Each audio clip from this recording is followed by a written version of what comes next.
Hi dears, ഈ ഒരു വീഡിയോയിലൂടെ ഡിസ്കസ് ചെയ്യുന്നത് കാലിക്കറ്റ് യൂണിവേഴ്സിറ്റി 5th സെമസ്റ്റർ BComനും BBAക്കും പഠിക്കാനുള്ള ഇൻകം ടാക്സ് എന്ന പേപ്പറിലെ one of the important area ആയിട്ടുള്ള ഇൻകം ഫ്രം ഹൗസ് പ്രോപ്പർട്ടി എന്ന ചാപ്റ്ററിൻ്റെ ക്ലാസ്സാണ്. ഈ ഒരു ചാപ്റ്ററിൽ വരുന്ന മേജറായിട്ടുള്ള എല്ലാ തിയറീസും അതുപോലെ തന്നെ പ്രോബ്ലംസും ഈ ഒരു വീഡിയോയിലൂടെ ഡിസ്കസ് ചെയ്യുന്നതാണ്.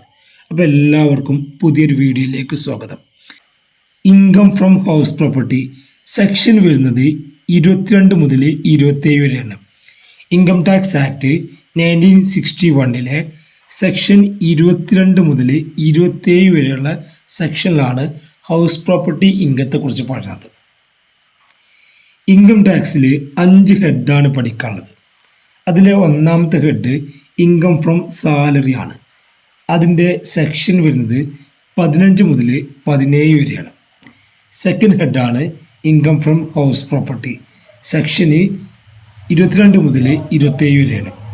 Third head income from business or profession ആണ്. അതിൻ്റെ സെക്ഷൻ വരുന്നത് 28 മുതൽ 44 വരെയാണ്. ഫോർത്ത് ഹെഡ് വരുന്നത് ക്യാപിറ്റൽ ഗെയിൻ ആണ്. സെക്ഷന് 45 to 55 വരെയാണ്. ലാസ്റ്റ് ഹെഡാണ് ഇൻകം ഫ്രം അതർ സോഴ്സ്. അതിൻ്റെ സെക്ഷൻ വരുന്നത് 56 മുതൽ 59 വരെയാണ്. ഓരോ സെക്ഷനൊന്നും ഡീറ്റെയിൽഡായിട്ട് പഠിക്കേണ്ട ആവശ്യമില്ല, ജസ്റ്റ് ഒന്ന് മനസ്സിലാക്കിയാൽ മതി. അപ്പോൾ ഏതൊക്കെ ഇൻകംസ് ആണ് ഹൗസ് പ്രോപ്പർട്ടി ഇൻകത്തിൽ വരിക, ഏതൊക്കെ ഇൻകം ഈ ഒരു ഹെഡിൽ ചാർജ് ചെയ്യും? It include income earned by an assessee. ഒരു അസസി ഏൺ ചെയ്യുന്ന income from any building or land appurtenant thereto. ഏതെങ്കിലും ബിൽഡിംഗ് എന്നോ അല്ലെങ്കിൽ ലാൻഡ് എന്നോ അപ്പർട്ടൻഡ് പറഞ്ഞാൽ അതുമായി അനുബന്ധമായിട്ടുള്ളത്. അപ്പോൾ ഒരു അസസി ഏതെങ്കിലും ബിൽഡിംഗ് എന്നോ ലാൻഡ് എന്നോ അതുമായി ബന്ധപ്പെട്ടതോ ഏതെങ്കിലും ഇൻകം ഏൺ ചെയ്യുന്നുണ്ടെങ്കിൽ ഈ ഒരു ഹെഡിലാണ് വരിക അല്ലേ. അപ്പർട്ടൻഡിൽ ബിൽഡിങ്ങുമായി അറ്റാച്ച് ചെയ്ത കോമ്പൗണ്ടോ ഗാരേജോ വർക്ക്ഷോപ്പൊക്കെ ആയിരിക്കാം. Of which he's the owner. അദ്ദേഹം എന്തായിരിക്കണം? ആ പ്രോപ്പർട്ടിയുടെ ഓണർ ആയിരിക്കണം. എക്സെപ്റ്റ് വരൂല those used for business or profession carried on by assessee. അദ്ദേഹത്തിൻ്റെ ബിസിനസ്സിനോ പ്രൊഫഷനോ വേണ്ടി ഉപയോഗിച്ച് കഴിഞ്ഞാൽ അത് ഹൗസ് പ്രോപ്പർട്ടി ഇൻകത്തിൽ വരൂല. അപ്പോൾ ഇവിടെ 3 കാര്യങ്ങളാണ് പറഞ്ഞത്. ഒന്ന്, ഇൻകം ഫ്രം ലാൻഡ് അല്ലെങ്കിൽ ബിൽഡിങ് അല്ലെങ്കിൽ അപ്പർട്ടൻഡ് ദെയർടു. രണ്ടാമത്തെ പറഞ്ഞത് അദ്ദേഹം ആ പ്രോപ്പർട്ടിയുടെ ഓണർ ആയിരിക്കണം. മൂന്നാമത്തെ കണ്ടീഷൻ പറഞ്ഞത് അദ്ദേഹത്തിൻ്റെ ബിസിനസ്സിനോ പ്രൊഫഷനോ ഈ പ്രോപ്പർട്ടി ഉപയോഗിക്കാൻ പറ്റില്ല. അപ്പോൾ ഹൗസ് പ്രോപ്പർട്ടി ഇൻകം എന്ന് പറഞ്ഞാൽ ഒരാൾക്കൊരു പ്രോപ്പർട്ടി ഉണ്ട്, അയാൾ എന്ത് ചെയ്യാണ്? ആ പ്രോപ്പർട്ടി വാടകയ്ക്ക് കൊടുക്കുകയാണ്. അങ്ങനെ അയാൾക്ക് കിട്ടുന്ന വാടകയാണ് എന്ത്? ഹൗസ് പ്രോപ്പർട്ടി വരിക, അതായത് റെൻ്റൽ ഇൻകം. അപ്പോൾ ഒരാൾക്കൊരു പ്രോപ്പർട്ടി ഉണ്ട്, ആ പ്രോപ്പർട്ടിയുടെ അയാൾ അതിൻ്റെ ഓണറായിരിക്കണം. അയാൾ എന്ത് ചെയ്യാണ്? അത് വാടകയ്ക്ക് കൊടുക്കുകയാണ്. അങ്ങനെ അയാൾക്ക് വാടക ലഭിക്കുകയാണ്. അത്തരം ഇൻകമാണ് ഹൗസ് പ്രോപ്പർട്ടി ഇൻകത്തിൽ വരിക. ഇനി നമുക്കിതിൻ്റെ കണ്ടീഷൻ രീതിയിൽ നോക്കാം. നമ്മൾ പറഞ്ഞ കാര്യം തന്നെയാണ് ഫസ്റ്റ് പോയിന്റ്. കണ്ടീഷൻ ഫോർ ചാർജബിലിറ്റിയിലെ ഫസ്റ്റ് പോയിന്റ് വരുന്നത് property must be building or land appurtenant thereto. ഏതെങ്കിലും ബിൽഡിംഗ് എന്നുള്ള ഇൻകം ആവാം, അല്ലെങ്കിൽ ഏതെങ്കിലും ലാൻഡ് എന്നുള്ള ഇൻകം ആവാം, അല്ലെങ്കിൽ അപ്പർട്ടൻഡ് അതുമായി ബന്ധപ്പെട്ട ഏതെങ്കിലും ഇൻകം ആവാം. പറയുകയാണെങ്കിൽ ഇപ്പോൾ ഒരു ഹൗസ് വാടക കൊടുക്കുകയാണ്. അങ്ങനെ വാടക കിട്ടിക്കഴിഞ്ഞാൽ അത് ഹൗസ് പ്രോപ്പർട്ടിയിലാണ് വരിക. ദെൻ ഒരു ഓഫീസ് ബിൽഡിംഗ് ഉണ്ട്, ആ ഓഫീസ് ബിൽഡിംഗ് അദ്ദേഹം എന്ത് ചെയ്യാണ്? റെൻറ്റിന് കൊടുക്കുകയാണ്. അങ്ങനെ റെൻറ്റ് കിട്ടിക്കഴിഞ്ഞാൽ അത് ഹൗസ് പ്രോപ്പർട്ടിയിൽ വരിക. ഷോപ്പ് ആയിക്കോട്ടെ ഗോഡൗൺ ആയിക്കോട്ടെ. അപ്പോൾ ഫസ്റ്റ് പോയിന്റ് പറഞ്ഞത് property must be a building or land appurtenant thereto. Second പറഞ്ഞത് assessee must be owner. Assessee എന്തായിരിക്കണം? ആ പ്രോപ്പർട്ടിയുടെ ഓണർ ആയിരിക്കണം അല്ലേ. അത് ലീഗൽ ഓണർ ആവാം, അല്ലെങ്കിൽ ഡീംഡ് ഓണർ ആവാം. Third point, property must not be used on business or profession. അദ്ദേഹം അദ്ദേഹത്തിൻ്റെ ബിസിനസ്സിനോ പ്രൊഫഷനോ വേണ്ടി ഉപയോഗിക്കാൻ പറ്റില്ല. അപ്പോൾ ഒരാൾക്കൊരു ബിൽഡിംഗ് ഉണ്ട്, അയാൾ എന്തിനും ഉപയോഗിക്കാൻ പറ്റില്ല, അയാളുടെ ബിസിനസ്സിനോ പ്രൊഫഷനോ ഉപയോഗിക്കാൻ പറ്റില്ല. എന്ത് ചെയ്യണം? അദ്ദേഹം വാടകയ്ക്ക് കൊടുക്കണം. എന്നിട്ട് അതിൽ നിന്ന് കിട്ടുന്ന ഇൻകാണ് എന്തിൽ വരിക? ഹൗസ് പ്രോപ്പർട്ടി ലിംഗത്തിൽ വരിക. Last point, income is from letting out property actual or deemed. അല്ലെ, ലെറ്റിംഗ് ഔട്ട് എന്ന് പറഞ്ഞാൽ വാടകയ്ക്ക് കൊടുക്കുന്ന പ്രോപ്പർട്ടി. അപ്പോൾ 4 കണ്ടീഷനാണ് പറഞ്ഞത്. ഒന്ന്, പ്രോപ്പർട്ടി മസ്റ്റ് ബി ലാൻഡോ ബിൽഡിങ്ങോ അപ്പർട്ടൻഡ് ദെയർ ടു ആയിരിക്കണം. 2, അദ്ദേഹം ആ പ്രോപ്പർട്ടിയുടെ ഓണർ ആയിരിക്കണം. 3-ാമത്തെ പോയിന്റ് പറഞ്ഞത് അദ്ദേഹം അദ്ദേഹത്തിൻ്റെ ബിസിനസ്സിനോ പ്രൊഫഷനോ ആ പ്രോപ്പർട്ടി ഉപയോഗിക്കാൻ പറ്റില്ല. അങ്ങനെ ഉപയോഗിച്ച് കഴിഞ്ഞാൽ അത് എന്താവും? ബിസിനസ് ഇൻകോ അല്ലെങ്കിൽ അദ്ദേഹത്തിൻ്റെ പ്രൊഫഷണൽ ഇൻകോ ആയിരിക്കും. 4-ാമത്തെ പോയിന്റ് പറഞ്ഞത് അദ്ദേഹം വാടകയ്ക്ക് കൊടുത്തിരിക്കണം, ലെറ്റിംഗ് ഔട്ട് ചെയ്തിരിക്കണം. നെക്സ്റ്റ് വരുന്ന വളരെ പ്രധാനപ്പെട്ട ടോപ്പിക്കാണ് computation of income from house property. അതായത് ഹൗസ് പ്രോപ്പർട്ടി ഇൻകം കാണാനുള്ള ഫോർമാറ്റ്. ഹൗസ് പ്രോപ്പർട്ടി ഇൻകം നമുക്ക് 2 രീതിയിലാണ് കാണാനുള്ളത്. ഒന്ന്, ലെറ്റ് ഔട്ട് പ്രോപ്പർട്ടിയുടെ ഹൗസ് പ്രോപ്പർട്ടി ഇൻകം, മറ്റൊന്ന് സെൽഫ് ഓക്യുപ്പൈഡ് പ്രോപ്പർട്ടിയുടെ ഹൗസ് പ്രോപ്പർട്ടി ഇൻകം. അപ്പോൾ ഈ ഒരു ഭാഗം കൃത്യമായിട്ട് അറിഞ്ഞിരിക്കണം. ഇതുമായി ബന്ധപ്പെട്ട തിയറിയും നമുക്ക് ഇത് പഠിച്ചാൽ കിട്ടും. ഇതുമായി ബന്ധപ്പെട്ട പ്രോബ്ലംസും ഈ ഒരു ഏരിയ പഠിച്ചു കഴിഞ്ഞാൽ കിട്ടും. അപ്പോൾ ഹൗസ് പ്രോപ്പർട്ടി ഇൻകത്തിൽ നിർബന്ധമായിട്ടും പഠിക്കേണ്ട ഏരിയയാണ് ഹൗസ് പ്രോപ്പർട്ടി ഇൻകം കാണാനുള്ള ഫോർമാറ്റ്. 2 രീതിയിലുള്ളത്. ഒന്ന് ലെറ്റ് ഔട്ടിൻ്റെ ഫോർമാറ്റ് ഉണ്ട്, മറ്റൊന്ന് സെൽഫ് ഒക്കുപ്പൈഡിൻ്റെ ഫോർമാറ്റ് ഉണ്ട്. ഇതിൽ ലെറ്റ് ഔട്ട് എന്ന് പറഞ്ഞാൽ നമ്മൾ വാടകയ്ക്ക് കൊടുത്ത ഇൻകം എന്നാണ്. അപ്പോൾ എങ്ങനെയാണ് ലെറ്റ് ഔട്ട് പ്രോപ്പർട്ടിയുടെ ഹൗസ് പ്രോപ്പർട്ടി ഇൻകം കാണാൻ നോക്കാം. അതിൻ്റെ ഫസ്റ്റ് സ്റ്റെപ്പ് എന്ന് പറഞ്ഞാൽ ആദ്യം നമ്മൾ കണ്ടുപിടിക്കേണ്ടത് ഗ്രോസ് ആനുവൽ വാല്യൂ ആണ്. GAV കണ്ടുപിടിക്കണം. ഇതെങ്ങനെ കാണുന്നുള്ളത് നമ്മൾ അടുത്ത സ്ലൈഡിൽ ഇതിൻ്റെ പ്രോബ്ലം അടക്കം ചെയ്യുന്നതാണ്. സെക്കൻഡ് വരുന്നത് ഗ്രോസ് ആനുവൽ വാല്യൂ നിന്ന് ഡിഡക്ഷനാണ്, നമ്മൾ കുറക്കണം. മുനിസിപ്പൽ ടാക്സ് കൊടുക്കണം. ഇവിടെ മുനിസിപ്പൽ ടാക്സ് കുറക്കുമ്പോൾ ശ്രദ്ധിക്കേണ്ട കാര്യം, municipal tax paid by owner മാത്രമേ ഡിഡക്ഷൻ ലഭിക്കുള്ളൂ. അതായത് മുനിസിപ്പൽ ടാക്സ് ടെനൻറ്റ് കൊടുത്തു കഴിഞ്ഞാൽ ഡിഡക്ഷൻ ലഭിക്കില്ല. ടെനൻറ്റ് എന്ന് പറഞ്ഞാൽ വാടക എടുത്ത ആളല്ലേ, വാടകയ്ക്ക് ഒരു പ്രോപ്പർട്ടി എടുത്ത ആളാരാണ്? ടെനൻറ്റ്. അദ്ദേഹം ടാക്സ് കൊടുത്തു കഴിഞ്ഞാൽ എന്ത് കിട്ടില്ല? ഈ ഒരു ഡിഡക്ഷൻ ലഭിക്കില്ല. പിന്നെ അതുപോലെ തന്നെ മുനിസിപ്പൽ ടാക്സ് ഡ്യൂ ആയി കഴിഞ്ഞാലും ഡിഡക്ഷൻ ലഭിക്കില്ല എന്നുള്ള കാര്യം കൃത്യമായിട്ട് മനസ്സിലാക്കാം. അപ്പോൾ എന്തേ ഡിഡക്ഷൻ ലഭിക്കുള്ളൂ? Municipal tax paid by owner. അപ്പോൾ ആദ്യം ഗ്രോസ് ആനുവൽ വാല്യൂ നിന്ന് municipal tax paid by owner കുറക്കാം. ദെൻ നെക്സ്റ്റ് ഡിഡക്ഷൻ വരുന്നത് അൺറിയലൈസ്ഡ് റെൻ്റ് ആണ്. അൺറിയലൈസ്ഡ് റെൻറ്റിൻ്റെ കേസിൽ കണ്ടീഷൻസ് ഉണ്ട്. ആ കണ്ടീഷൻ സാറ്റിസ്ഫൈഡ് ആണെങ്കിൽ അൺറിയലൈസ്ഡ് റെൻറ്റും കുറച്ച് കഴിഞ്ഞാൽ എന്ത് കിട്ടും? ആനുവൽ വാല്യൂ കിട്ടും. അപ്പോൾ ആദ്യം ഗ്രോസ് ആനുവൽ വാല്യൂ, അതിൽ നിന്ന് മുനിസിപ്പൽ ടാക്സ് കൊടുക്കുക, അൺറിയലൈസ്ഡ് റെൻറ്റും കൊടുക്കുക. അപ്പോൾ എന്ത് കിട്ടും? ആനുവൽ വാല്യൂ കിട്ടും. ഇനി ഇവിടെ ശ്രദ്ധിക്കേണ്ട കാര്യം, അൺറിയലൈസ്ഡ് റെൻറ്റ് റിക്കവേർഡ് ഉണ്ടെങ്കിൽ, തിരിച്ച് കിട്ടിയിട്ടുണ്ടെങ്കിൽ എന്ത് ചെയ്യണം? അത് ആനുവൽ വാല്യൂൻ്റെ കൂടെ ആഡ് ചെയ്യണം. ഇത് വളരെ റയർ കേസിലെ പ്രോബ്ലത്തിൽ ഉണ്ടാവാറുള്ളൂ റിക്കവേർഡ്. അപ്പോൾ റിക്കവേർഡ് വന്നു കഴിഞ്ഞാൽ എന്ത് ചെയ്യുക? ആനുവൽ വാല്യൂൻ്റെ കൂടെ ആഡ് ചെയ്യുക. പെയ്ഡ് ലെസ് ചെയ്യുക, റിക്കവേർഡ് ആഡ് ചെയ്യുക. നെക്സ്റ്റ് ഡിഡക്ഷൻ അണ്ടർ സെക്ഷൻ 24 ആണ്. ഫസ്റ്റ് ഡിഡക്ഷൻ ആണ് സ്റ്റാൻഡേർഡ് ഡിഡക്ഷൻ 30%. ആനുവൽ വാല്യൂ കിട്ടിയല്ലോ, ആനുവൽ വാല്യൂവിൻ്റെ 30% സ്റ്റാൻഡേർഡ് ഡിഡക്ഷൻ. ദെൻ സെക്കൻഡ് ആണ് ഇൻട്രസ്റ്റ് ഓൺ ബോറോവ്ഡ് ക്യാപിറ്റൽ. ഈ വർഷത്തെ, അതായത് നമ്മുടെ പ്രീവിയസ് ഇയർത്തെ ഇൻട്രസ്റ്റ് എന്ത് ചെയ്യണം? കുറക്കണം. ലിമിറ്റ് ഒന്നുമില്ല, ആ ഇൻട്രസ്റ്റ് എത്രയാണോ എമൗണ്ട് അതും ഡിഡക്ഷൻ ലഭിക്കും 24-ൽ. മൂന്നാമത്തെ ഡിഡക്ഷനാണ് pre construction period. Interest on 1/5 ആണ്, അതായത് പ്രീ കൺസെഷൻ പീരിയഡിൻ്റെ 1/5. അപ്പോൾ 3 ഡിഡക്ഷനാണ് 24-ൽ വരുന്നത്. ഒന്ന് സ്റ്റാൻഡേർഡ് ഡിഡക്ഷൻ, ആനുവൽ വാല്യൂവിൻ്റെ 30%. 2 ഇൻട്രസ്റ്റ് ഓൺ ബോറോവ്ഡ് ക്യാപിറ്റൽ, ഈ വർഷത്തെ ഇൻട്രസ്റ്റ് എത്രയാണോ എമൗണ്ട് അത്രയും ഡിഡക്റ്റ് ചെയ്യാൻ പറ്റും. മൂന്നാമത്തെ ഡിഡക്ഷനാണ് 1/5. പ്രീ കൺസെഷൻ പീരീഡ് ഇൻട്രസ്റ്റ് എന്നിങ്ങനെ ചെയ്ത് കഴിഞ്ഞാൽ നമുക്ക് ഇൻകം ഫ്രം ഹൗസ് പ്രോപ്പർട്ടി ലഭിക്കും. Next, computation of income from house property, self occupied property. ഇത് നമ്മൾ പറഞ്ഞു 2 പ്രോപ്പർട്ടിയാണുള്ളത്.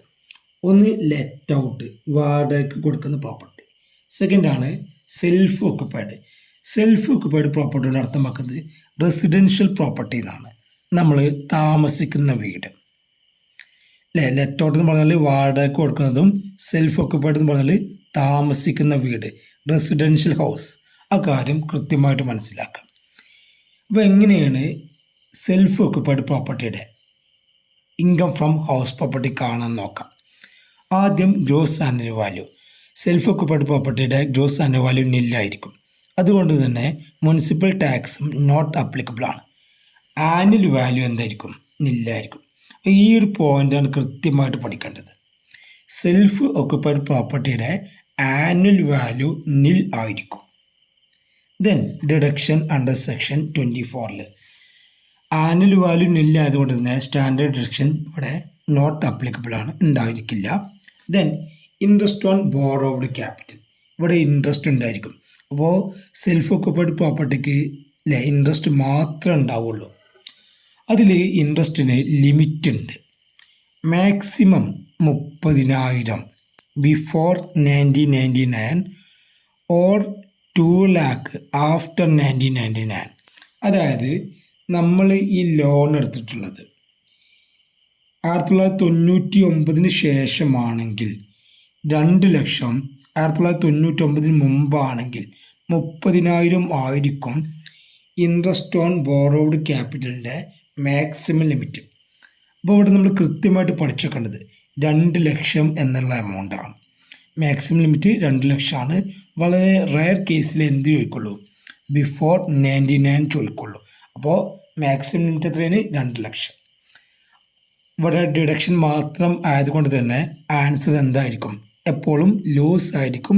ലോസ് ഫ്രം പ്രോപ്പർട്ടി ആയിരിക്കും. ഓക്കെ അല്ലോ. അപ്പോൾ ഇനി ഈ കാര്യങ്ങളൊക്കെ നമുക്ക് പ്രോബ്ലം എത്തുമ്പോൾ കുറച്ചും കൂടി ഡീറ്റെയിൽഡ് ആയിട്ട് പറയാം. നെക്സ്റ്റ് വരുന്ന വളരെ പ്രധാനപ്പെട്ട ടോപ്പിക്കാണ് calculation of gross annual value, GAV. പല വിദ്യാർത്ഥികളും കൺഫ്യൂഷൻ പറയുന്ന ഒരു ഏരിയയാണ് GAVയുമായി ബന്ധപ്പെട്ട പ്രോബ്ലം. ഈ ഒരു ഏരിയ കൃത്യമായിട്ട് ശ്രദ്ധിച്ചു കഴിഞ്ഞാൽ വളരെ എളുപ്പത്തിൽ തന്നെ യാതൊരു രീതിയിലുള്ള ഡൗട്ടും ഇല്ലാതെ തന്നെ GAV നിങ്ങൾക്ക് കണ്ടെത്താൻ സഹായിക്കും. ചോദ്യം കാണുമ്പോൾ തന്നെ ഇതിലേതാണ് ഗ്രോസ് ആനുവൽ വാല്യൂ എന്ന് മനസ്സിലാക്കാൻ കഴിയും. അപ്പോൾ ഇവിടെ ഫസ്റ്റ് അറിഞ്ഞിരിക്കേണ്ടത് GAV കാണാനുള്ള ഇക്വേഷനാണ്. GAV കാണാനുള്ള ഇക്വേഷന് ആക്ച്വൽ റെൻറ്റ് AR ആണോ ഓർ ERV ആണോ, വിച്ച് ഔട്ട് ഈസ് ഹയർ എന്നാണ്. അതായത് ആക്ച്വൽ റെൻ്റ് ആണോ, എക്സ്പെക്റ്റഡ് റെൻ്റൽ വാല്യൂ ആണോ, വലിയ എമൗണ്ട്, അതാണ് എന്ത്? Gross annual value. ഈ ഒരു കാര്യം കൃത്യമായിട്ട് മനസ്സിലാക്കാം അല്ലേ. ആക്ച്വൽ റെൻ്റ് ആണോ, ERV ആണോ, വലിയ amount, that is called gross annual value. Okay അല്ലോ. ഇതിൽ ആക്ച്വൽ റെൻ്റ് എല്ലാ ചോദ്യത്തിലും നമുക്ക് നൽകും. അപ്പോൾ നമുക്ക് എന്ത് കണ്ടുപിടിച്ചാൽ മതി? ERV കണ്ടുപിടിച്ചാൽ മതി. ERV കണ്ടുപിടിക്കാൻ ഉള്ള ഇക്വേഷൻ എന്ന് പറഞ്ഞാൽ ആദ്യം നമ്മൾ MRV municipal rental value, FRV fair rental value തമ്മിൽ കമ്പയർ ചെയ്യുക. അതിൽ ഹയർ വലിയ എമൗണ്ട് എടുക്കുക. ആ കിട്ടിയ എമൗണ്ട് ആദ്യം MRV FRV കമ്പയർ ചെയ്യുക. അതിലെ വലിയ എമൗണ്ട്, അപ്പോൾ കിട്ടിയ എമൗണ്ട് ഉണ്ടല്ലോ, സ്റ്റാൻഡേർഡ് റെൻ്റൽ വാല്യൂമായിട്ട് കമ്പയർ ചെയ്യുക. SRVയുമായിട്ട് കമ്പയർ ചെയ്യുക. അതിൽ ചെറിയ എമൗണ്ട് ആണെന്ത്? ERV expected rental value. ഇനി നമുക്ക് ഒരു പ്രോബ്ലം നോക്കാം. Calculate gross annual value from the following data. MRV ₹70,000, FRV ₹50,000, SRV ₹60,000, actual rent 3,000 per month. ഇവിടെ ആക്ച്വൽ റെൻറ്റിൻ്റെ കേസിൽ ഒരു കാര്യം പറയുകയാണ്, വേക്കൻസി പീരീഡ് ഉണ്ടെങ്കിൽ കുറക്കണം. ഈ ചോദ്യത്തിലില്ല. ഇവിടെ നമ്മൾ ചെയ്യുന്നതാണ് 3000 × 12 ആണ് അല്ലേ. ഇപ്പോൾ വേക്കൻസി പീരീഡ് 2 months വേക്കൻ്റ് ആണെങ്കിൽ നമ്മൾ ആ വേക്കൻസി പീരീഡ് കുറക്കണം. എത്ര ചെയ്യാൻ പറ്റുള്ളൂ? 10 ചെയ്യാൻ പറ്റുള്ളൂ. 10 മാസം ഉണ്ടാവുള്ളൂ. 2 മാസം എന്താണ്? വേക്കൻസിയാണ്. വേക്കൻ്റ് ആണ്, എന്ത് കിട്ടുന്നില്ല, നമുക്ക് റെൻറ്റ് ലഭിക്കുന്നില്ല. അപ്പോൾ വേക്കൻസി പീരീഡ് ഉണ്ടെങ്കിൽ കുറക്കണം എന്നുള്ള കാര്യം കൃത്യമായിട്ട് മനസ്സിലാക്കുക. ഈ ചോദ്യത്തിൽ വേക്കൻസി പീരീഡ് ഇല്ല. ഓക്കെ ആണല്ലോ. അപ്പോൾ നമ്മളിത് എങ്ങനെ കണ്ടെത്തി നോക്കാം. നമ്മൾ പറഞ്ഞത് അല്ലേ, ആദ്യം നമുക്ക് ERV കാണുന്നത്, അത് ഇക്വേഷൻ നമുക്ക് അറിഞ്ഞിരിക്കണം. ഗ്രോസ് ആനുവൽ വാല്യൂ എന്ന് പറഞ്ഞാൽ ആക്ച്വൽ റെൻ്റ് ആണോ ERV ആണോ വലിയ എമൗണ്ട്. അപ്പോൾ നമുക്ക് ആദ്യം ERV കാണാം അല്ലേ. MRV 70,000 ആണ്. FRV 50,000 ആണ്. ഇതിൽ വലിയ എമൗണ്ട് ഏതാ? 70,000 ആണോ 50,000 ആണോ വലിയ എമൗണ്ട് അല്ലേ? 70,000 ആണെന്ത് വലിയ എമൗണ്ട്. അപ്പോൾ നമുക്ക് 70,000 കിട്ടി. ഇനി 70,000 നമ്മൾ എന്തായിട്ട് കമ്പയർ ചെയ്യണം? സ്റ്റാൻഡേർഡ് റെൻ്റൽ വാല്യൂമായിട്ട് കമ്പയർ ചെയ്യണം. അപ്പോൾ 70,000 ആണോ അല്ലേ? സ്റ്റാൻഡേർഡ് റെൻ്റൽ വാല്യൂ എത്രയാണ്? 60,000 ആണോ? ചെറിയ എമൗണ്ട് സ്റ്റാൻഡേർഡുമായി കമ്പയർ ചെയ്യുമ്പോൾ വലിയ എമൗണ്ട് എല്ലാം എടുക്കുക. ഏതാണ്? വിച്ച് ഔട്ട് ഈസ് ലെസ് ആണ്. അതാണ് നല്ലോണം ശ്രദ്ധിക്കേണ്ടത്. അപ്പോൾ 70,000 ആണോ 60,000 ആണോ ചെറിയ എമൗണ്ട്? ഏതാണ്? 60,000 ആണ്. അപ്പോൾ ERV എത്രയാണ്? 60,000 ആണ്. ഓക്കെ ആണല്ലോ. ഇനി ഗ്രോസ് ആനുവൽ വാല്യൂ കാണാനുള്ള equation actual rent or ERV whichever is higher അല്ലേ. ആക്ച്വൽ റെൻറ്റ് എത്രയാണ്? 3000 × 12 ആണ്, 36,000 കിട്ടും. ഓക്കെ അല്ലോ. ദെൻ ERV നമുക്ക് 60,000 കിട്ടി. അവിടെ ഗ്രോസ് ആനുവൽ വാല്യൂ അല്ലേ. വലിയ എമൗണ്ട് ഏതാണ്? 36,000 ആണോ 60,000 വലിയ എമൗണ്ട് അല്ലേ? 60,000 വലിയ എമൗണ്ട്. അതാണ് ഗ്രോസ് ആനുവൽ വാല്യൂ. അപ്പോൾ ഇത് വളരെ എളുപ്പമുള്ള ഭാഗമാണ്. ജസ്റ്റ് ഒന്ന് മനസ്സിലാക്കി കഴിഞ്ഞാൽ ഈ ഒരു ഏരിയ കിട്ടും. ഓക്കെ ആണല്ലോ. ഇനി നമുക്കിവിടെ ജസ്റ്റ് അറിഞ്ഞിരിക്കേണ്ട മറ്റൊരു ടോപ്പിക്കാണ്, ഒരു തിയറി ടോപ്പിക്കാണ് അൺറിയലൈസ്ഡ് റെൻറ്റ്. നമ്മൾ അൺറിയലൈസ്ഡ് റെൻറ്റ് ഫോർമാറ്റ് പറഞ്ഞിരുന്നു. കുറക്കണം, റിക്കവേർഡ് ഉണ്ട് എന്ത് ചെയ്യണം? ആഡും ചെയ്യണം. ഓക്കെ അല്ലോ. അൺറിയലൈസ്ഡ് റെൻറ്റ് എന്ന് പറഞ്ഞാൽ is the rent not paid by tenant in a particular financial year. അതായത് ഒരു ഫിനാൻഷ്യൽ ഇയറിൽ ടെനൻറ്റ് അല്ലേ വാടക എടുത്ത ആൾ എന്ത് കൊടുത്തിട്ടില്ല? റെൻറ്റ് കൊടുത്തിട്ടില്ല. അതിന് എന്ത് പറഞ്ഞത്? അൺറിയലൈസ്ഡ് റെൻറ്റ് എന്ന് പറഞ്ഞത്. ഇൻ അനദർ വേർഡ്സ്, മറ്റൊരു വേർഡിൽ പറയുക വെച്ചാൽ ദ റെൻറ്റ് ഈസ് ഡ്യൂ ആയിട്ടുണ്ട്. But the tenant has not paid by the rent for any reason. അയാൾ പല കാരണങ്ങളായിട്ട് റെൻറ്റ് കൊടുത്തിട്ടില്ല. അപ്പോൾ നമ്മുടെ ഒരു പ്രോപ്പർട്ടി വാടക കൊടുത്തിട്ടുണ്ട്, നമുക്ക് എന്ത് കിട്ടുന്നില്ല? റെൻറ്റ് കിട്ടുന്നില്ല. ആ വാടക എടുത്ത ആൾ ടെനൻറ്റ് വാടക നൽകുന്നില്ല. അത്തരം എന്ന് പറയുന്നത് അൺറിയലൈസ്ഡ് റെൻറ്റ് എന്ന് പറയുന്നത്. അപ്പോൾ അൺറിയലൈസ്ഡ് റെൻറ്റ് എന്താണ്? Is the rent not paid by tenant. ഇതാണ് not paid by tenant. Tenant നൽകാത്ത റെൻ്റാണെന്ത്? Unrealised rent. അതായത് ഫിനാൻഷ്യൽ ഇയറിൽ ടെനൻറ്റ് വാടക എടുത്ത ആൾ നൽകാത്ത റെൻറ്റിന് പറഞ്ഞ പേരാണെന്ത്? Unrealised rent. അത് പല കാരണങ്ങൾ അല്ല എന്താവാം? നൽകാത്തതാവാം. നെക്സ്റ്റ് വരുന്നത് ഒരു റെൻറ്റ് അൺറിയലൈസ്ഡ് റെൻ്റായിട്ട് ട്രീറ്റ് ചെയ്യണമെങ്കിൽ കുറച്ച് കണ്ടീഷൻസ് സാറ്റിസ്ഫൈ ചെയ്യണം. ആ കണ്ടീഷൻസാണ് condition for unrealised rent as per income tax act 1961 section 23 rule 4. ഈ അൺറിയലൈസ്ഡ് റെൻറ്റിൻ്റെ കണ്ടീഷൻ പറഞ്ഞത് സെക്ഷൻ 23ലും റൂള് 4ലുമാണ്. ഇൻകം ടാക്സ് ആക്ടിലെ സെക്ഷൻ 23ലും റൂള് 4ലുമാണ് എന്ത് പറഞ്ഞത്? അൺറിയലൈസ്ഡ് റെൻറ്റുമായി ബന്ധപ്പെട്ട കണ്ടീഷൻ പറഞ്ഞത്. അപ്പോൾ റെൻറ്റ് അൺറിയലൈസ്ഡ് റെൻറ്റ് ട്രീറ്റ് ചെയ്യണമെങ്കിൽ 4 കണ്ടീഷൻസ് സാറ്റിസ്ഫൈ ചെയ്യണം. അതിൽ ഒന്നാമത്തെ condition the tenancy is bona fide. ഈ കരാറ് അല്ലേ, ഓണറും ടെനൻറ്റും തമ്മിലുള്ള കരാറ് എന്തായിരിക്കണം? ജെന്യൂൻ ആയിരിക്കണം, നോട്ട് ഫേക്ക് ആയിരിക്കാൻ പാടുള്ളതല്ല. അപ്പോൾ അവർ തമ്മിലുള്ള കരാറ് ജെന്യൂന് ആയിരിക്കണം. ഒന്നാമത്തെ കണ്ടീഷനാണ്. രണ്ടാമത്തെ condition the tenant has vacated. അതായത് വാടക എടുത്ത ആൾ അയാൾ വാടക കൊടുക്കണില്ല, അയാൾ എന്ത് ചെയ്യണം? വെക്കേറ്റ് ചെയ്യണം. ഓർ അല്ലെങ്കിൽ step have been taken to complain him to vacate the property അല്ലേ. അവിടുന്ന് പോവാനുള്ള വെക്കേറ്റ് ചെയ്യാനുള്ള സ്റ്റെപ്പുകൾ അദ്ദേഹം ചെയ്യണം. മൂന്നാമത്തെ point the tenant has not occupied any other property of assessee. ഈ അസസിയുടെ വേറെ ഏതെങ്കിലും പ്രോപ്പർട്ടിയിൽ ഈ ടെനൻറ്റ് ഉടമസ്ഥാവകാശം എടുത്തിട്ടുണ്ടോ എന്നുള്ള കാര്യം ഉറപ്പുവരുത്തണം. നാലാമത്തെ point, the landlord has taken all reasonable step to recover the unpaid rent. അതായത് ഓണർ ഈ ഒരു റെൻറ്റ് കിട്ടാനുള്ള എല്ലാ സ്റ്റെപ്പുകളും എടുക്കണം. അതായത് കേസ് കൊടുക്കുകയോ എന്തെങ്കിലും ചെയ്തിട്ടുണ്ടാകണം. ആ റെൻറ്റ് വാങ്ങാനുള്ള നടപടിക്രമങ്ങൾ ആരെടുക്കണം? ഓണർ എടുക്കണം. അപ്പോൾ ഒന്ന്, കോൺട്രാക്റ്റ് ജെന്യൂൻ അയക്കണം. രണ്ട്, ടെനൻ്റ് എന്ത് ചെയ്യണം? വെക്കേറ്റ് ചെയ്യണം, അല്ലെങ്കിൽ അതിനുള്ള സ്റ്റെപ്പുകൾ എടുക്കണം. മൂന്നാമത് എന്താ പറഞ്ഞത് അല്ലേ? ഏതെങ്കിലും മറ്റു പ്രോപ്പർട്ടികൾ, ഓണറുടെ മറ്റു പ്രോപ്പർട്ടികൾ കൈവശം വെച്ചിട്ടുണ്ടെന്ന് നോക്കണം. 4, ഓണർ എന്ത് ചെയ്യണം?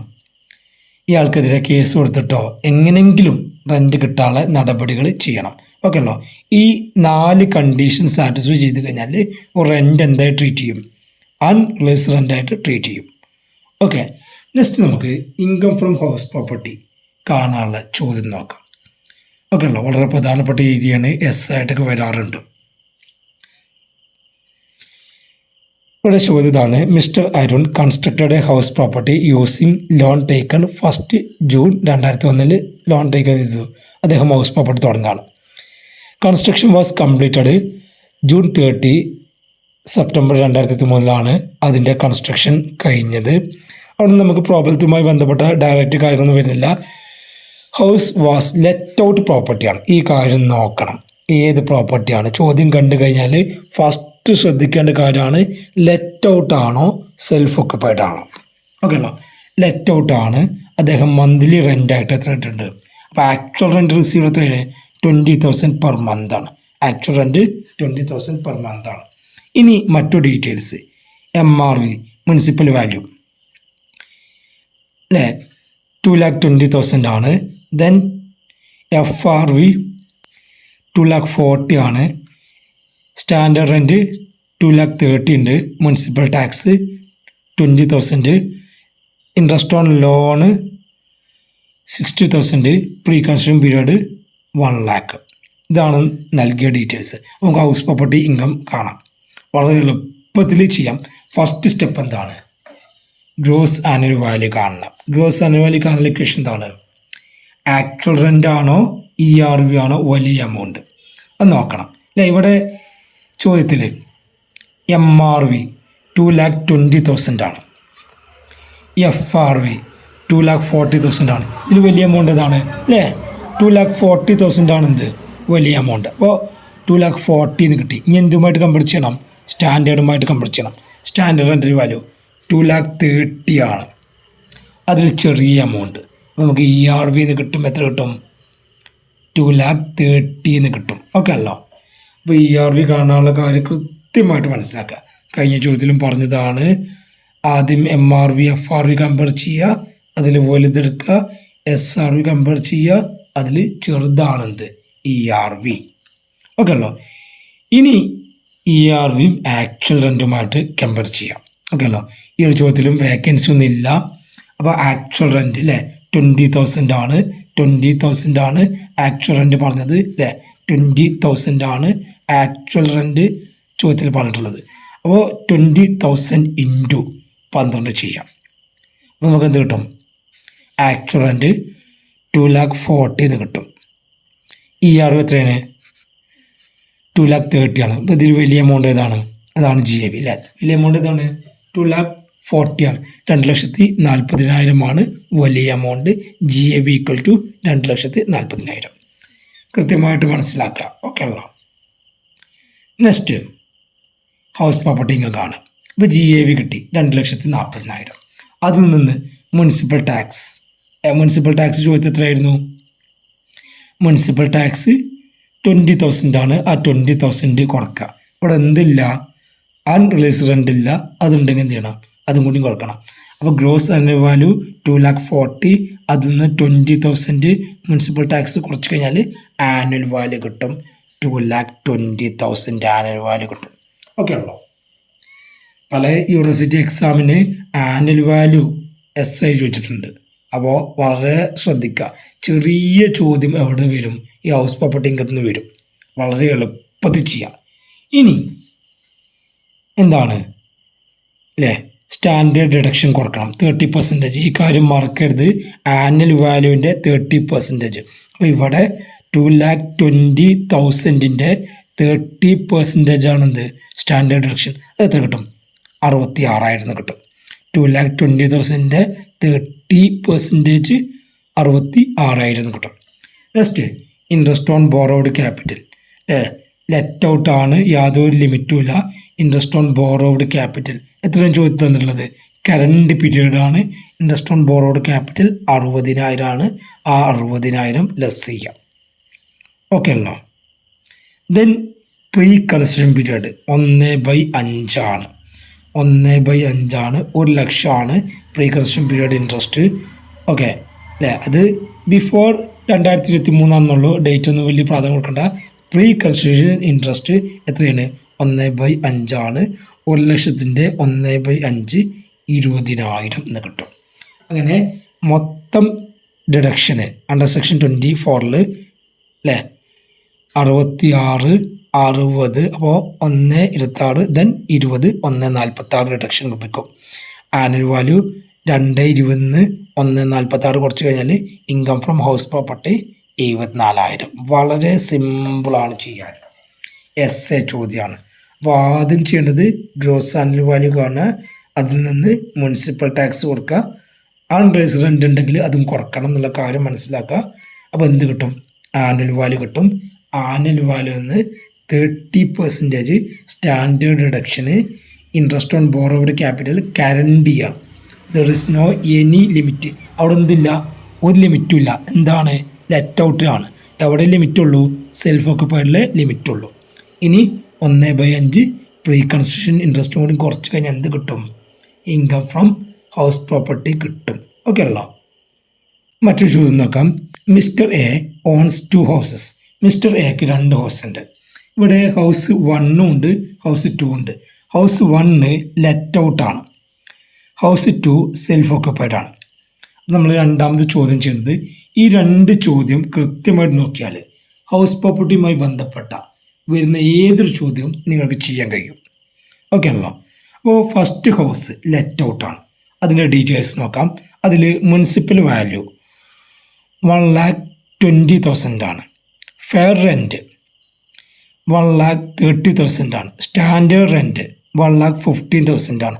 Actual rent received 11,000 per month ആണ്. എന്തില്ല? വേക്കൻസി പീരീഡ് ഒന്നും ഇല്ല. ഉറപ്പെടുത്തേണ്ട കാര്യമാണ്. അൺറൈസ്ഡ് റെൻറ്റ് 12,000 ആണ്. കണ്ടീഷൻ സാറ്റിസ്ഫൈഡ് ആണ്. മുനിസിപ്പൽ ടാക്സ് 10,000 ആണ്. ഇൻട്രസ്റ്റ് ഓൺ ലോണ് 14,000 ആണ്. എന്തല്ല? കറണ്ട് ഇൻട്രസ്റ്റ് ആണ്. പ്രീ കൺസ്ട്രക്ഷൻ അല്ല. അപ്പോൾ ആദ്യം നമുക്ക് ലെറ്റ് ഔട്ട് പ്രോപ്പർട്ടിയുടെ ഇൻകം ഫ്രം ഹൗസ് പ്രോപ്പർട്ടി കാണാം. ലെറ്റ് ഔട്ട് പ്രോപ്പർട്ടിയുടെ കാണാൻ ഫസ്റ്റ് സ്റ്റെപ്പ് എന്താണ്? GAV കാണാം, ഗ്രോസ് ആനുവൽ വാല്യൂ. നമ്മൾ GAV കാണാൻ മൂന്നാമത്തെ ചോദ്യമാണ് ചെയ്യുന്നത്. അപ്പോൾ കൃത്യമായിട്ട് ഈ ഒരു കാര്യം മനസ്സിലാക്കാം. GAV equal to actual rent or ERV whichever is higher. Actual rent ആണോ ERV ആണോ വലുത്? അപ്പോൾ ആദ്യം ERV കാണാം. അതിൽ MRV 1,20,000 എന്ന് കിട്ടി അല്ലേ. FRV 1,30,000. വലിയ എമൗണ്ട് എത്രയാണ്? 1,30,000 ആണ്. ദെൻ അതിൻ്റെ ആയിട്ട് കമ്പയർ ചെയ്യാം, സ്റ്റാൻഡേർഡുമായിട്ട് കമ്പയർ ചെയ്യാം. സ്റ്റാൻഡേർഡ് റെൻറ്റ് 1,15,000 ആണ്. ചെറിയ എമൗണ്ട് ആണ് എടുക്കേണ്ടത് അല്ലേ. ERV എത്ര കിട്ടും? 1,15,000 എന്ന് കിട്ടും. ഓക്കെ ഉണ്ടോ? ആദ്യം MRV FRV നോക്കുക, വലുത്. സ്റ്റാൻഡേർഡ് കമ്പയർ ചെയ്യുക, ചെറിയ എമൗണ്ട്. ഓക്കെ. ഇനി gross annual value actual rent 11,000 ആണ്. ഇൻറ്റു 12 എത്ര കിട്ടും? 1,32,000 കിട്ടും. ദെൻ ERV 1,15,000 ആണ്. Whichever is higher. Gross annual value വലിയ എമൗണ്ട് ഏതാണ്? 1,32,000 ആണ്. ഓക്കെ ആണല്ലോ. വളരെ എളുപ്പമാണ് ഗ്രോസ് ആനുവൽ വാല്യൂ കാണാൻ. അതായത് ഹൗസ് പ്രോപ്പർട്ടി ഇൻകത്തിൽ ലെറ്റ് ഔട്ടിൻ്റെ ഫസ്റ്റ് സ്റ്റെപ്പ് എന്താണ്? ഗ്രോസ് ആനുവൽ വാല്യൂ കാണലാണ്. നെക്സ്റ്റ് നമുക്ക് ഫോർമാറ്റിലേക്ക് അപ്ലൈ ചെയ്യാം. ഗ്രോസ് ആനുവൽ വാല്യൂ 1,32,000 കിട്ടി. അതിൽ നിന്ന് മുനിസിപ്പൽ ടാക്സ് 10,000ഉം അൺറൈസ്ഡ് റെൻറ്റ് 12,000ഉം ടോട്ടല് 22,000 കുറക്കുക. അപ്പോൾ എന്ത് കിട്ടും? ആനുവൽ വാല്യൂ കിട്ടും. 1,10,000 കിട്ടും. അതിൽ നിന്ന് 30% സ്റ്റാൻഡേർഡ് ഡിഡക്ഷൻ 1,10,000-ൻ്റെ 30% 33,000 കിട്ടും. ഓക്കെ അല്ലോ. ദെൻ ഇൻട്രസ്റ്റ് ഓൺ ലോണ് ചോദ്യത്തിൽ പറഞ്ഞിട്ടുള്ളത് 40,000 ആണ്. ടോട്ടല് ഡിഡക്ഷന് കിട്ടുക 73. Income from house property 37,000. Okay അല്ല, വളരെ എളുപ്പത്തിൽ ചെയ്യാൻ പറ്റുന്ന ചോദ്യമാണ്. ഇനി സെൽഫ് ഓക്കുപ്പൈഡ് കേസിൻ്റെ നോക്കാം. സെൽഫ് ഓക്കുപ്പൈഡ് കേസ് നമ്മൾ ശ്രദ്ധിക്കേണ്ടതാണ്. ഇവിടെയും എന്ത് നൽകിയിട്ടുണ്ട്? Municipal value, fair value, standard value, municipal tax. ഇവിടെ ശ്രദ്ധിക്കേണ്ട കാര്യം എന്ന് പറഞ്ഞാൽ ഈ ഡീറ്റെയിൽസ് ഒക്കെ തന്നാലും ഇവിടെ ആനുവൽ വാല്യൂ എന്തായിരിക്കും? നില്ലായിരിക്കും. GAV നില്ലായിരിക്കും, ആനുവൽ വാല്യൂ നില്ലായിരിക്കും. എന്ത് മാത്രമേ ഉണ്ടാവുള്ളൂ? ഇൻട്രസ്റ്റ് ഓൺ ലോൺ മാത്രമേ ഉണ്ടാവുള്ളൂ. ഇവിടെ ലിമിറ്റ് ഉണ്ട്. ഇൻട്രസ്റ്റ് ഓൺ ലോൺ മാക്സിമം എത്ര പറ്റുക? 2 ലക്ഷമാണ്. 2 ലക്ഷത്തിൻ്റെ മുകളിൽ ആണെങ്കിൽ 2 ലക്ഷം മാത്രമേ എന്ത് കിട്ടുള്ളൂ? ഡിഡക്ഷൻ ലഭിക്കുള്ളൂ. ഓക്കെ അല്ലോ. 99-ന് മുമ്പാണെങ്കിൽ 30,000 ആണ്, 99-ന് ശേഷമാണെങ്കിൽ 2 ലക്ഷം. അപ്പോൾ നമ്മൾ എന്ത് പഠിച്ചാൽ മതി? മാക്സിമം ഡിഡക്ഷൻ എത്രയാണ്? 2 ലക്ഷം എന്ന് പഠിച്ചു വെച്ചാൽ മതി.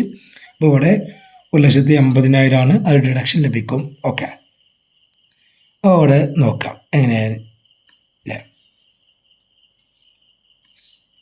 GAV നില്ലാണ്, സെൽഫ് ഓക്കുപ്പൈഡ് ആണ്, മുനിസിപ്പൽ ടാക്സ് ഇല്ല, ആനുവൽ വാല്യൂ നില്ലാണ്. ഈ കാര്യം ശ്രദ്ധിക്കുക. എന്തെന്നെ ഡീറ്റെയിൽസ് ഉണ്ടെങ്കിലും സെൽഫ് ഓക്കുപ്പൈഡ് പ്രോപ്പർട്ടിയുടെ ആനുവൽ വാല്യൂ നിൽ ആയിരിക്കും. അപ്പോൾ എന്തുണ്ടായിരിക്കില്ല? സ്റ്റാൻഡേർഡ് ഡിഡക്ഷനും ഉണ്ടായിരിക്കില്ല. ഇൻട്രസ്റ്റ് ഓൺ ലോൺ 1,80,000 ആണ്, മാക്സിമം 2 lakh ആണുള്ള കാര്യം നല്ലവണ്ണം ഓർമ്മയിലിരിക്കുക. അപ്പോൾ ലോസാണ് ലഭിക്കുക. 1,80,000 എന്ന് ലഭിക്കും. ഇനി ഇവിടെ ഇയാളുടെ ടോട്ടൽ ഇൻകം, നെറ്റ് ഇൻകം കാണണം. ഓക്കെ ആണല്ലോ. ഇവിടെ 37,000 ലാഭമാണ്, അതുപോലെ തന്നെ 1,80,000 നഷ്ടമാണ്. അപ്പോൾ ഇയാൾക്ക് വന്ന ടോട്ടൽ നഷ്ടമാണ് ഇവിടെ 37,000 മാത്രമേ എന്തുള്ളൂ ലാഭമുള്ളൂ. 1,80,000 നഷ്ടമാണ്. അപ്പോൾ മൊത്തം നഷ്ടം എന്ന് പറഞ്ഞാൽ എത്രയാണ്? 1,43,000 ആണ്. ഓക്കെ ആണല്ലോ. അപ്പോൾ നമ്മൾ ഹൗസ് പ്രോപ്പർട്ടിയുമായി ബന്ധപ്പെട്ട 2 മേജറായിട്ടുള്ള ചോദ്യങ്ങൾ ചെയ്തു. എല്ലാ കണ്ടീഷൻസും വരുന്ന ചോദ്യങ്ങളാണ് ചെയ്തിട്ടുള്ളത്. അതുമായി ബന്ധപ്പെട്ട കാര്യങ്ങളൊക്കെ പറഞ്ഞു കൃത്യമായിട്ട് കാര്യങ്ങൾ മനസ്സിലാക്കാം. ഇനി ഹൗസ് പ്രോപ്പർട്ടി ഇൻകത്തിൽ ഒരു തിയറി ടോപ്പിക് കൂടി പല തവണ യൂണിവേഴ്സിറ്റി എക്സാമിന് കാണാറുണ്ട്. അതാണ് exempted income under house property. ഏതൊക്കെ ഇൻകംസ് ആണ് ഹൗസ് പ്രോപ്പർട്ടി ഇൻകത്തിൽ എക്സംപ്റ്റഡ് ഉള്ളത്? അതിൽ ഒന്നാണ് സെൽഫ് ഓക്കുപ്പൈഡ് പ്രോപ്പർട്ടി. അതായത് നമ്മൾ റെസിഡൻഷ്യൽ ഹൗസ് എന്ന് പറയും. അതിൻ്റെ ആനുവൽ വാല്യൂ ഇല്ല എന്ന് നമ്മൾ ഓൾറെഡി പറഞ്ഞു കഴിഞ്ഞു. ഒരാൾക്ക് 2 ഹൗസ് വരെ എന്ത് കിട്ടുള്ളൂ? സെൽഫ് ഓക്കുപ്പൈഡ് ആകാൻ പറ്റുള്ളൂ. അതായത് നിങ്ങൾക്ക് ഒരു 3 ഹൗസിൻ്റെ 3 ഹൗസും തരില്ല, നിങ്ങൾ താമസിക്കുന്ന വീടെന്ന് പറയാൻ പറ്റില്ല. അതെന്ത് ചെയ്യണം? 2 ഹൗസേ മാക്സിമം എന്തേ പറ്റുള്ളൂ? സെൽഫ് ഓക്കുപ്പൈഡ് ആയിട്ട് ട്രീറ്റ് ചെയ്യാൻ പറ്റുള്ളൂ. ഒരു ഹൗസ് എന്തായി ട്രീറ്റ് ചെയ്യണം? ഇനി 3 ഹൗസ് ഉണ്ടെങ്കിൽ ഒന്ന് ലെറ്റ് ഔട്ടായിട്ട് ട്രീറ്റ് ചെയ്യണം. ഓക്കെ അല്ലോ. അപ്പോൾ self occupied property exempted house property ഇൻകാണ്. മറ്റൊന്നാണ് property used for owner's business or profession. ഓണറുടെ ബിസിനസ്സിനോ പ്രൊഫഷനോ ഉപയോഗിച്ച് കഴിഞ്ഞാൽ ഹൗസ് പ്രോപ്പർട്ടി ഇൻകത്തിൽ എന്താണ്? അത് എക്സംപ്റ്റഡ് ആണ്, അത് പ്രൊഫഷണൽ ഇൻകത്തിലാണ് വരിക. Then agricultural building or farm house, അതും എക്സംപ്റ്റഡ് ആണ്. അഗ്രികൾച്ചറൽ ഇൻകം എന്താണ്? കംപ്ലീറ്റ്ലി എക്സംപ്റ്റഡ് ആണ്. ഓക്കെ അല്ലോ. Then 4th point, 1 place of X rural. ഇന്ത്യയിൽ എന്തുണ്ട്? കുറേ ഇത്ര ലാൻഡേ നമുക്ക് ഉപയോഗിക്കാൻ പറ്റുള്ളൂ, മിച്ച ഭൂമി എന്ന് പറയും. അത്തരം ഭൂമികളൊക്കെ എക്സ് റൂറൽ പ്രകാരമുള്ള പ്രോപ്പർട്ടിക്ക് എന്താണ്? എക്സംപ്റ്റഡ് ആണ്.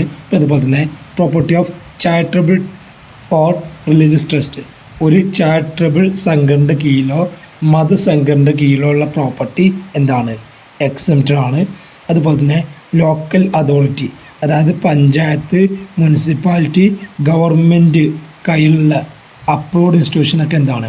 അത്തരം പ്രോപ്പർട്ടിയൊക്കെ എക്സംപ്റ്റഡ് ആണ്. Then foreign property of non റെസിഡൻറ്റും എക്സംപ്റ്റഡ് ആണ്. അപ്പോൾ എക്സംപ്റ്റഡ് ഇൻകംസ് കൃത്യമായിട്ട് പഠിക്കാം.